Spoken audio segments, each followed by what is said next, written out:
Welcome, church. We're in a series beginning today, on the 7 deadly sins, and I wanted to sit down with Gary and have a bit of a conversation. The pulpit's not often the place where we get to share some of what's deeply vulnerable in us, how we've wrestled, and so maybe it'll be a little bit easier to camera, although I kind of doubt it.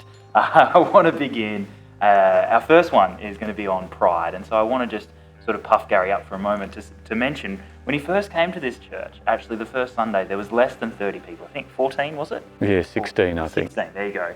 And by the time 30 or so years later, as Gary's concluding the role of senior pastor, we're a community of over 300 people. So God's clearly worked through you a lot, and I want to know then, how have you wrestled with the issue of pride in your own life?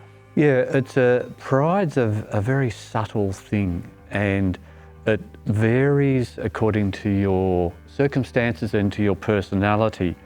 So in one sense, the church, for me, has not been an issue of pride because I've never felt like it belonged to me. No, I was here as God's workman, and whatever happened, happened. But I think I can remember back when I was young. No, just a few years ago.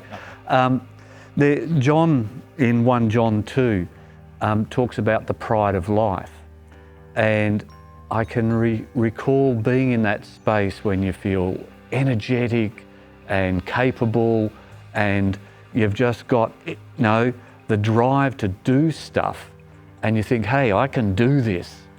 And I think God had to work on me in that, where it was pride because, yes, in my capability, and the Australian thing, I can do it by myself. No, I'm self-resilient, self-contained, and 30 odd years of up and down struggling with chronic fatigue, and the imperfections of the body teach you that no, I can't be proud of my ability. I have to rely on God.